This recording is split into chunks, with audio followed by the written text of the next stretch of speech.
Oi? Mary? Sou eu, Cristóvão Colombo, o Conquistador. O que eu tô fazendo no programa de Química? Bom, é que eu queria ser um gás nobre. Porém, um gás nobre eu não posso ser. Gás nobre se estabiliza com 8 elétrons. E eu só me estabilizo com você. Roda a vinheta.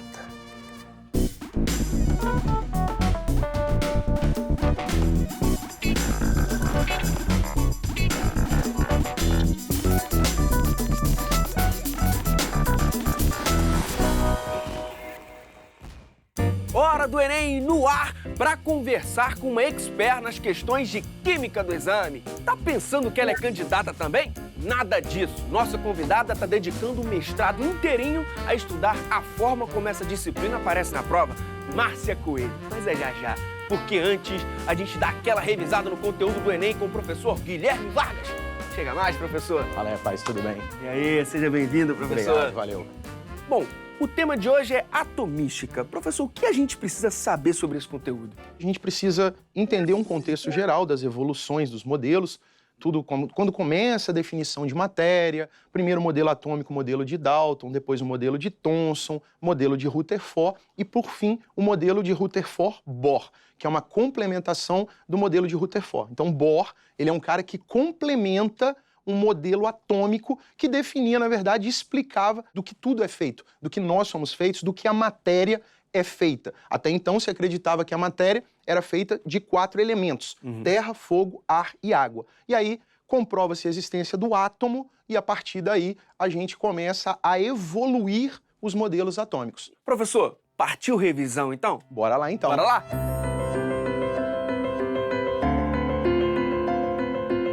Nesse caso aqui, eu coloquei uma representação do modelo atômico de Bohr. Rutherford tinha dito que o átomo era formado por um núcleo e uma eletrosfera, onde os elétrons ficavam girando. Beleza. Esse modelo ele foi contestado pela física clássica. Ela defendia que os elétrons eles não podem ficar girando eternamente em volta de um núcleo. É como nós correndo em volta de um campo de futebol. Certo. A gente vai ter que perder energia e a gente vai acabar colidindo com o núcleo. Esse era o modelo de Rutherford. Bohr, então, ele vem para complementar esse modelo. Bohr vem para dizer assim, que Rutherford ele não estava errado. Existe um núcleo pequeno e denso com elétrons girando em torno desse núcleo. Só que esses elétrons, eles têm órbitas fixas. É como se eles tivessem nascido aqui. Ele nasceu aqui, ele vai morrer aqui, aqui é a casa dele. Então, essa energia, ela não vai ser perdida e ela vai ficar fixa, girando aqui dentro dessa camada, dessa órbita. Pois bem, quando esse elétron recebe energia, quando vem uma energia de fora, ele então fica mais energético e pula para uma camada mais externa. Só que essa camada mais externa não é a casa dele. Ele não é desta camada, ele é da primeira. Então, ele vai ter que voltar para a sua camada de origem. Só que para ele voltar, ele vai liberar a luz, a energia que ele recebeu na forma de luz. A gente vê esse exemplo aqui nas lâmpadas, por exemplo, fluorescentes. O que acontece dentro da lâmpada fluorescente? Você liga a tomada, automaticamente a energia vai para os átomos, então ali dentro da lâmpada tem um gás, tanto é que quando quebra a lâmpada, dá aquele barulho, né? Aquele pô! Então, ali dentro você tem um gás, os elétrons ali recebem essa energia, pulam para uma camada mais externa, depois voltam liberando luz. Inclusive, um fato interessante, não sei se já aconteceu com você, você está deitado, aí você está lá olhando para o teto, de repente a lâmpada dá uma piscada. Ih, eu achava que era coisa da minha mente. A lâmpada piscou. O que aconteceu ali? Na verdade, aquele reatorzinho de cima, ele recebeu energia, ele ficou quente. Então, ele foi aquecendo, você apagou o interruptor. Quando você apagou, ele continuou aquecido. Então, ele começou a enviar energia para aquele gás ali. Quando esse elétron recebe uma quantidade de energia que seria para ele específica, ele então vai para uma camada externa e volta liberando isso na forma de luz. Aí dá uma Então, piscadinha. aí essa lâmpada dá uma piscadinha. Então, enquanto ela estiver quente, isso pode acontecer. Vem cá, professor, como o modelo atômico de Bohr pode aparecer na prova? Ele pode aparecer falando exatamente sobre este salto numa lâmpada fluorescente, que inclusive uma placa de trânsito. Quando você joga a luz do farol em cima da placa, a sensação que você tem é que ela acendeu. Na verdade, saltos quânticos estão acontecendo ali. O importante para o aluno lembrar é que às vezes ele cobra o termo, como já aconteceu. Fóton, que seria essa energia que vai e volta. Um outro fato interessante que ele pode cobrar é falando da fosforescência. A fosforescência são aquelas coisas que brilham no escuro. Então, figurinha, tem chinelo, adesivos, esmaltes, aonde você... Até os ponteiros de relógio. Eles vão receber a luz, o elétron vai saltar, depois que ele parar de receber a luz, ele começa a voltar. Qual a diferença da fluorescência para a fosforescência? O tempo de retorno. Na fluorescência, na lâmpada, o elétron fica indo e voltando, indo e voltando, indo e voltando, apagou a luz, todo mundo voltou, acabou. Na fosforescência, os elétrons vão, aí depois que se apaga a luz, eles começam a voltar. E aí aquele objeto vai liberando luz mesmo no escuro. A gente tem um exemplo, não tem, professor? Temos sim, temos uma questão aí. Bora ver? Vamos lá. Tá lá, ó, questão 97 do Enem de 2017, caderno azul, primeira aplicação. Sim, essa questão fala, ó, um fato corriqueiro ao se cozinhar arroz é o derramamento de parte da água de cozimento sobre a chama azul do fogo, mudando-a para uma chama amarela. Essa mudança de cor pode suscitar interpretações diversas relacionadas às substâncias presentes na água de cozimento. Além do sal de cozinha, nela se encontram carboidratos, proteínas e sais minerais. Cientificamente, sabe-se que essa mudança de cor da chama ocorre pela... Então, na verdade, nessa reação, é importante o aluno lembrar que a gente consegue identificar alguns metais de acordo com a luz que ele vai liberar. Então, metais específicos liberam luzes de coloração diferente. Aqui, no caso, a gente tem o metal sódio.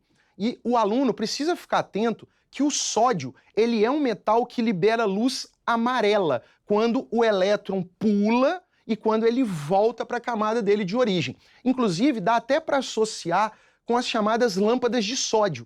Hoje, quando se anda na rua, nas grandes cidades, você tem lâmpadas, chamadas lâmpadas de sódio, que a luz ela é amarela. Então, lá dentro, a gente tem um gás à base de sódio, aonde, quando esse gás recebe energia, o elétron pula para uma camada mais externa, volta para a camada de origem, liberando luz na cor amarela. Então, dentro dessa questão, o que ele está querendo saber é por que fica amarelo? Quando uma água de sal de cozinha, NaCl, então você tem uma água com sódio escorrendo pela panela e indo em contato com fogo. O fogo, ele é uma fonte de calor. O fogo produz energia, vai liberar energia. O sódio, então, vai absorver energia, o elétron do sódio, pula para uma camada mais externa e volta para sua camada de origem, liberando luz. Então, no caso aqui, ó, a letra A pergunta: é uma reação do gás de cozinha com o sal volatilizando o gás cloro? Não. Até por questão de informação, o aluno precisa entender que o gás cloro, ele é um gás que tem uma coloração verde, mais esverdeada. Então, não é o que está acontecendo nesse caso. Emissão de fótons pelo sódio excitado por causa da chama. Então, o que está acontecendo aqui? Os elétrons do sódio, do metal sódio, estão recebendo o calor do fogo, estão pulando e voltando, liberando fóton na forma de luz, luz amarela. Tem alguma opção de resposta que poderia confundir o candidato? A questão da letra C, onde fala produção de derivado amarelo pela reação do carboidrato. Então, além, quando ele fala aqui no texto, que nela se encontram carboidratos, proteínas e sais minerais, o aluno pode achar que o carboidrato está pegando fogo, estou botando fogo no açúcar. Ou, quando ele fala aqui da própria proteína na letra E, a excitação das moléculas de proteína com formação de luz amarela. Então, o aluno precisa entender que, cientificamente, os saltos quânticos, eles estão relacionados aos átomos de metais que vão liberar luzes que dentro de uma frequência que a gente consegue ver. Então não são, todos os átomos liberam essa energia na forma de fóton, mas só alguns vão liberar essa energia na forma de luz visível. Bacana. Professor, esse conteúdo, esse tema, pode cair de novo no Enem? Pode cair, mas ele pode aparecer até de uma outra forma. Por quê? Aqui a gente está falando do modelo de Bohr. Então a gente está falando de modelo quântico, elétron pulando. Existem também reações químicas que liberam luz. Então tá muito na moda, por exemplo, galera que assiste aqueles seriados criminais, né? A identificação do sangue, onde o cara borrifa, um pozinho libera luz. Ali, no caso, são reações químicas que produzem luz. Então, o fenômeno é diferente. O nome desse fenômeno, a gente vai chamar ele de quimioluminescência. Então, ali, a gente está falando de fluorescência, fosforescência. Beleza. Elétrons pulando, liberando energia. Só que existem reações químicas que liberam luz. Quando essas reações químicas são produzidas por animais, isso acontece com o vagalume, quando ele está no período de reprodução, que ele fica piscando. Isso acontece com algumas algas, às vezes tem algumas fotos do oceano, aí tem uma mancha azul fluorescente.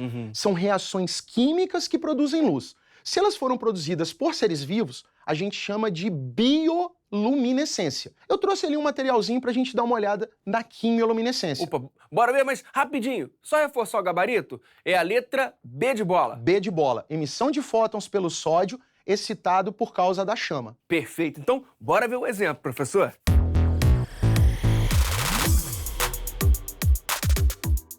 Alô, Renatinho, dá uma moral na luz pra gente apreciar o experimento.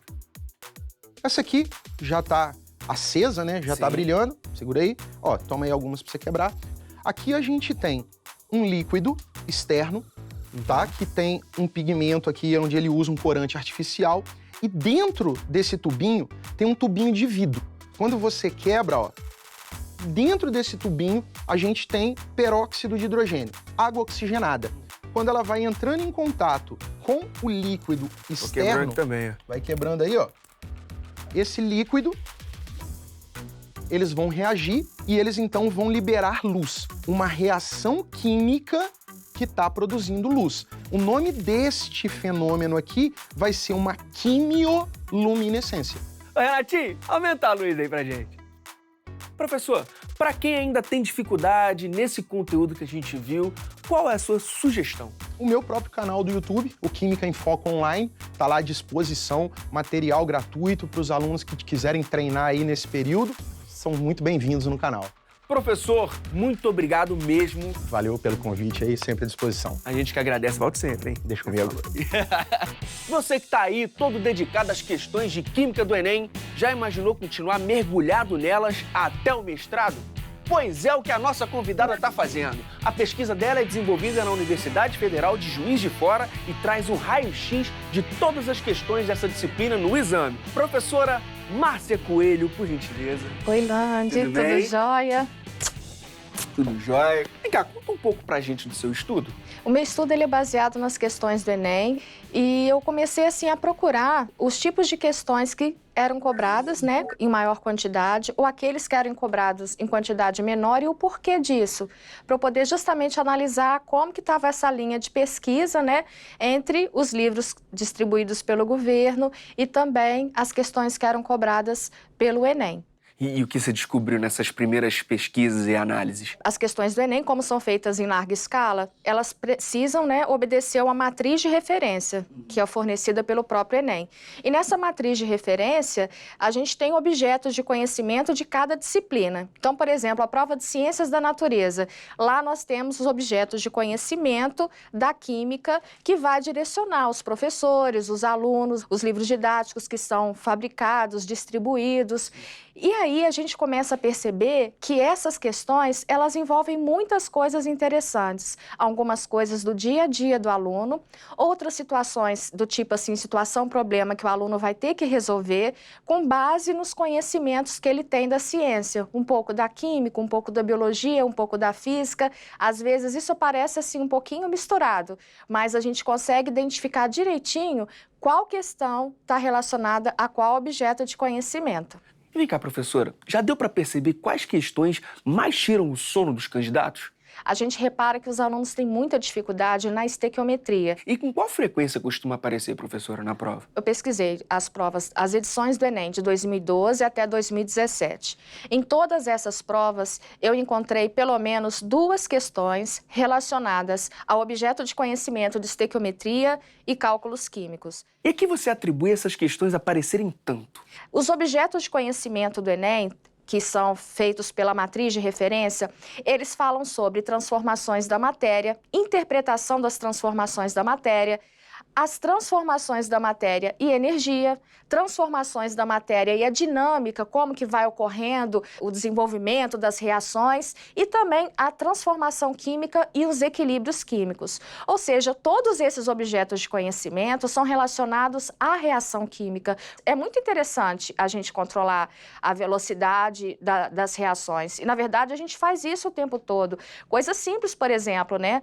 Quando você quer preservar um alimento na sua casa, você coloca na geladeira. Você já está usando a química. Por quê? Você está diminuindo a temperatura daquele alimento e, com isso, o alimento vai, assim, ter uma demora para degradar. E a gente faz diversas outras coisas no nosso cotidiano. E até, por exemplo, cirurgias são feitas em função disso também, né? Às vezes é necessário fazer um abaixamento da temperatura corpórea, né, do paciente para poder fazer uma intervenção cirúrgica nele. Professora, bora fazer uma revisãozinha rápida sobre o assunto? Bora!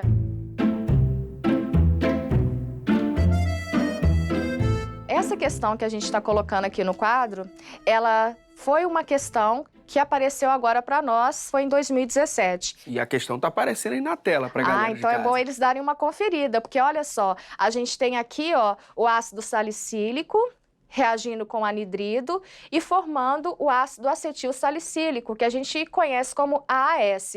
E um outro produto que é um ácido carboxílico também. A reação, apesar de ser complexa, ela está colocada pronta e a gente só precisa interpretá-la. Além disso, na questão, a gente tem alguns dados. Os dados, né, que o pessoal está conferindo em casa é que cada comprimido de AAS, ele tem 0,5 gramas. E um determinado fabricante está querendo, na verdade, produzir 900 mil comprimidos. Quanto que ele precisaria, então, dessa substância para produzir essa daqui? Regrinha de 3, né, Regrinha de 3. Agora, o que a gente tem sempre que pensar? Que quando a gente está fazendo uma leitura da reação, ela é uma leitura diferente da língua materna nossa. Afinal, todas essas fórmulas, esses símbolos, é uma interpretação que a gente está colocando de um desenho que está representando uma reação química. Então, por exemplo, a reação química é o que está ocorrendo aqui. Esse desenho é a equação, ou seja, é o que representa o real da reação. Aqui, como você mesmo falou, Lândia, acho que você manda bem nisso daí, olha. Opa. Você tem aqui a massa para a fabricação desse ácido acetil salicílico, quanto que a empresa vai precisar.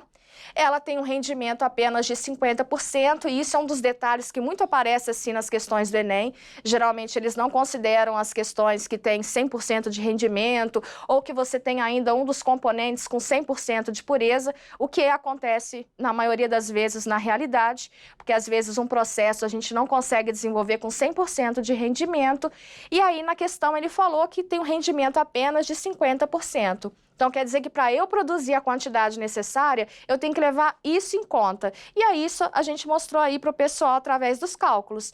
Para você obter essa quantidade, a gente tem que considerar que esse processo ocorre apenas com 50% de rendimento. A gente nem tem que pensar o que está acontecendo. Se é erro, por exemplo, do laboratorista, se é erro, por exemplo, do analista, se a matéria-prima, por exemplo, não chegou direito até a mão da fábrica. Mas, de qualquer forma, essa é a quantidade de rendimento que eu vou obter quando eu tiver 100%.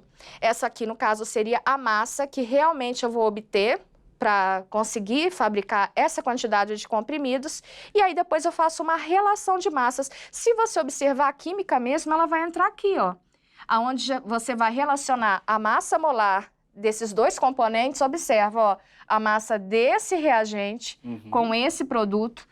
Na relação que a gente vai fazer, sempre são 2 coisas de cada vez. Então, é isso que eu tenho que olhar no enunciado, é isso que eu tenho que olhar na minha equação. O que está sendo pedido? Isso. Quais são essas 2 coisas que eu quero relacionar? E isso na questão fica bem claro, porque apesar dele passar o texto base, apesar dele passar depois uma equação que, de repente, pode não ser muito bem-vinda, cheia de informação, no final ele pede uma coisa de forma bem objetiva. Ele quer a massa dessa substância necessária para fabricar 900 mil comprimidos desse componente. Então, se a gente conseguir fechar nisso, o que ele quer e o que ele me deu para eu conseguir chegar no resultado, eu consigo resolver essa situação, problema, e a questão está super bem feita, está garantida. Esse é o objetivo. Chega mais, professora, aqui na frente.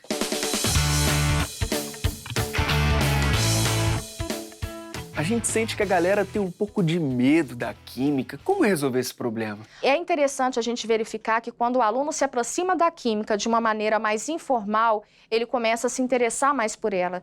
Então, por exemplo, assim, eu tenho exemplo de uma intervenção que nós fizemos com o PIBID, que é um programa feito pelo Plano Educacional do MEC, e eu era supervisora e trabalhava com 5 alunos de licenciatura da universidade. Então, era assim, era a instituição da universidade, os 5 alunos que estudavam a licenciatura em Química, eu como professora e os alunos em sala. Então, a gente fez uma intervenção muito bacana para começar a trabalhar estruturas como aquela questão que eu passei para você agora há pouco, questões de estruturas orgânicas. Nós fizemos um experimento com os meninos de uma turma de escola pública e a gente aproximou a química orgânica através assim de um convívio com a química, sem falar propriamente dela. Qual o conteúdo? Qual o conteúdo, querendo cobrar fórmula ou já trazer algum conceito pronto.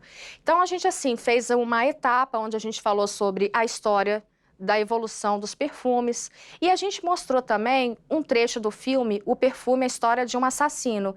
E ali mostra o protagonista que tinha uma sensibilidade muito grande no olfato. E ele conseguia perceber aromas, fragrâncias muito, muito, muito distintas. E aí vai mostrando o percurso que ele faz atrás desses aromas que ele está querendo considerar perfeito para fazer um perfume ideal.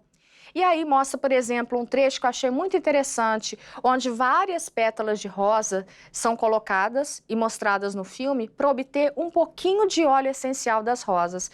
E isso o aluno já começou a perceber a relação de quantidades. Então, opa, existe uma proporção, nem tudo que é pétala vai virar óleo essencial. Eu vou ter que ter uma grande quantidade, já dá para trabalhar um pouquinho a proporção.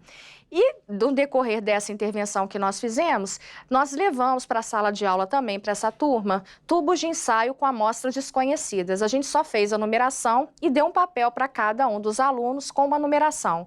Cada amostra que ele percebia o cheiro, a gente pedia para ele anotar o que ele poderia associá-la, o que vinha à memória. E olha, as amostras todas eram amostras que continham substâncias orgânicas, depois elas até foram trabalhadas no quadro, a gente mostrou, olha, isso daí, na verdade, é isso, é óleo de cravo, olha só como é a estrutura dele, quais os elementos que participam. Eles ficaram, nossa, é feito de carbono do grafite, mas olha, depende de como ele está se ligando.